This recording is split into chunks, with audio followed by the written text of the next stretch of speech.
Peace, blessings, and continued success. I'm off to the gym as usual. I thought I'd chime in real fast to express why I, in fact, work out. Well, the truth is that I find it absolutely necessary to do what I can every single day to improve myself, to hone my skills. You see, steel sharpens steel. So if we are to be real, then every single day is an opportunity, right?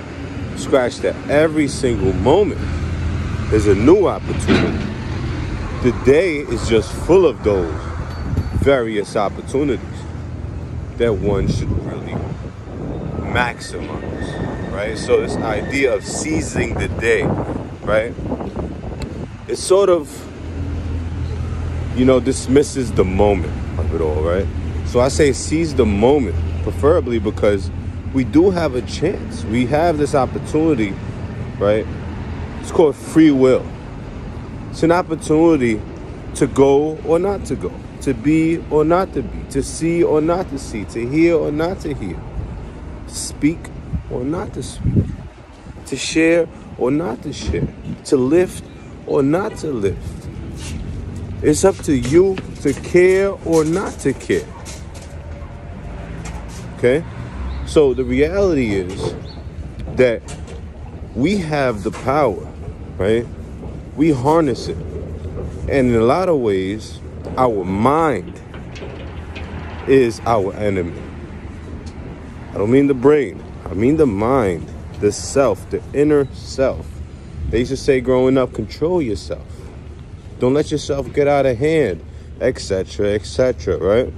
So I've analyzed this notion and have come to terms with the idea that myself, me, I am in fact potentially an enemy of my own being. So why do I go to the gym? To beat myself into submission. Okay? I go to the gym because I realize that if I don't go to the gym, I risk leaving space, right? Available time. And we know that idle time is whose playground.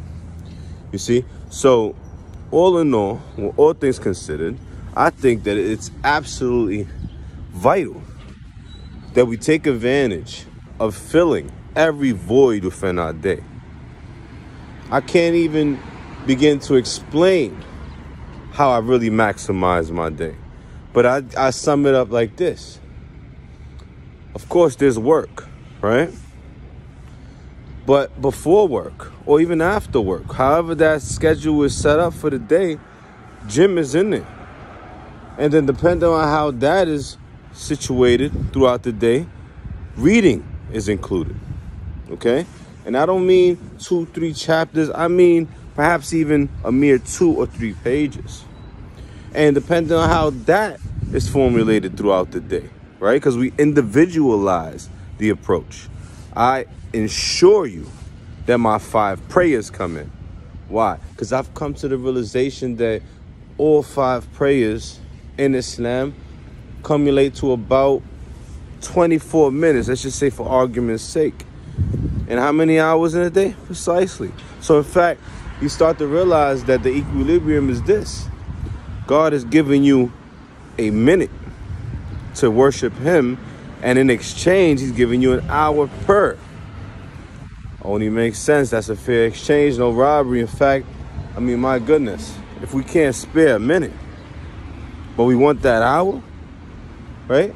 Good friend of mine said recently, these prayers are positioned at certain times of the day, the morning, thanking him for waking you up, the afternoon for making it over that hurdle and like surprise, sunshine, right?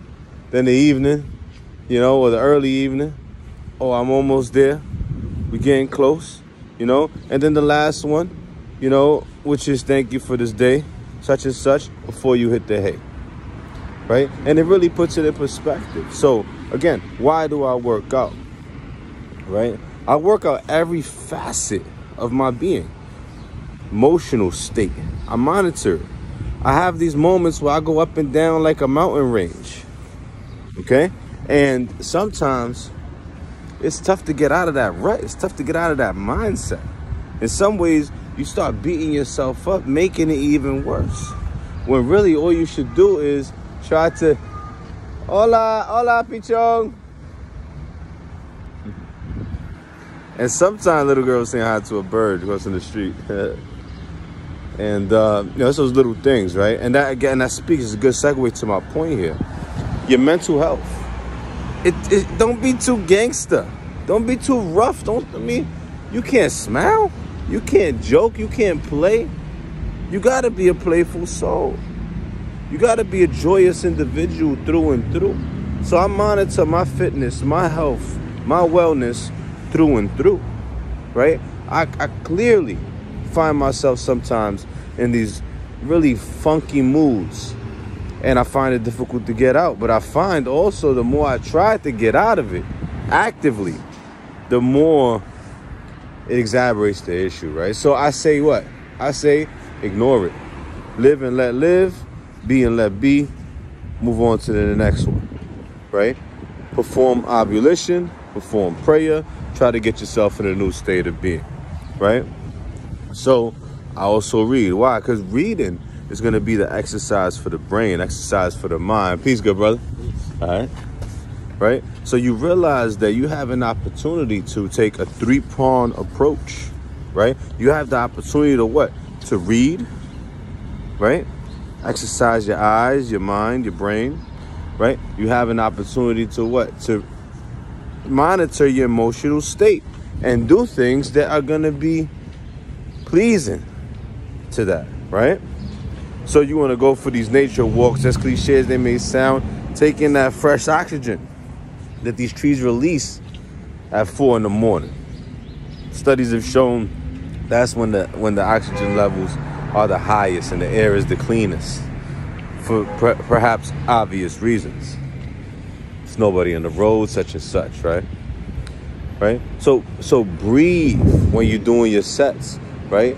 Let these cells breathe, right? Cellular respiration, ATP, everything else in between, right? So don't be afraid to smile. If you have children, play around. Just take them to the park and do some stretches while they swing. Or, I mean, there's just something. And then, the double whammy is that you also encourage them. It sticks to their brain like gum. That fitness is vital. My dad comes to me to the park, or my mom comes with me to the park, and they work out. They do exercise. Maybe even get them 2 or 3 or 5 pound weights and get them to start doing things. A jump rope just to begin. I don't know. There are ways to incorporate, fitness into your life, as you should, because your body has an obligation over you. It has a right over you, and you owe it to your body to eat well as you can. I know this stuff is expensive these days. This is how the system is designed. We can't do nothing about it, right? But we got to stick to the grind. We got to do what we can to survive, okay? So do your homework. How many grams per body weight do you need of protein, right? How many calories do you need to maintain? How many calories you need to bulk up? How many calories you need to cut down, right? Like just figure it out. And if you missed the mark, at least you had an idea and you were striving towards something in particular, right? So that gives you a chance to switch gears every week, every month, cycle through, cycle off, 6 weeks at a time, whatever. Just get creative with it. Don't just lift the bar, right? Do all kind of different ways. Lift the bar sideways, backwards, forward. Do what you can. I have fun with this. So why do I work out? Because I have to, right? It's not because I'm addicted, right? I'm not dependent. My day will still go about. I'll still slay the day, so to speak. But this gives me a great springboard to begin the new phase of what they call a new day. So this is Bismillah. That's fitness in the name of Allah. And we aspire to help this ummah, this community in Arabic, grow and get stronger. Peace. Blessings.